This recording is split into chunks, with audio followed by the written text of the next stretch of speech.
Nepa virus alert. Nipa আতঙ্কে কাটা কাটোয়া। আক্রান্ত নার্সের বাড়ি খালি করে সিল করল স্বাস্থ্য দফতর, কারা কারা সংস্পর্শে তল্লাশি। এবার এক উদ্বেগের খবর। নিপা ভাইরাসের আতঙ্কে কাটা পূর্ব বর্ধমানের কাটোয়া। কেরালা থেকে ফিরে আসা এক নার্সের শরীরে নিপা ভাইরাসের উপসর্গ মেলায় তীব্র চাঞ্চল্য ছড়িয়েছে এলাকায়।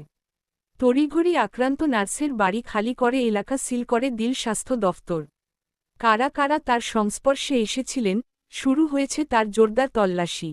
গোটা এলাকায় জারি করা হয়েছে হাই অ্যালার্ট। জানা যাচ্ছে, আক্রান্ত ওই নার্স কেরালায় কর্মরত ছিলেন। কয়েকদিন আগেই তিনি কাটোয়ার বাড়িতে ফেরেন। বাড়ি ফেরার পরই তার শরীরে নিপা ভাইরাসের প্রাথমিক লক্ষণগুলি দেখা দেয়। বিষয়টি স্বাস্থ্য দফতরের নজরে আসতেই আর কোনো ঝুঁকি নিতে চায়নি প্রশাসন। যুদ্ধকালীন তৎপরতায় ওই নার্সকে আইসোলেশনে পাঠানো হয়েছে এবং তার নমুনা পরীক্ষার জন্য পুনের ন্যাশনাল ইনস্টিটিউট অফ ভাইরোলজিতে এনআইভি পাঠানো হয়েছে। সংক্রমণের আশঙ্কায় আক্রান্তের বাড়িটি পুরোপুরি সিল করে দেওয়া হয়েছে। পরিবারের অন্যান্য সদস্যদেরও কোয়ারেন্টাইনে পাঠানো হয়েছে।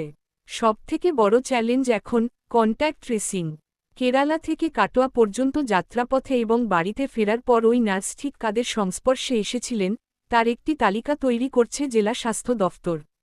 এলাকা জুড়ে স্যানিটাইজেশনের কাজ শুরু হয়েছে এবং স্বাস্থ্যকর্মীরা বাড়ি বাড়ি গিয়ে খোঁজ নিচ্ছেন কারো জ্বর বা অন্য কোনো উপসর্গ আছে কিনা। নিপা ভাইরাসের খবরের জানাজানি হতেই কাটোয়ার ওই এলাকায় কার্যত অঘোষিত লকডাউন শুরু হয়ে গিয়েছে।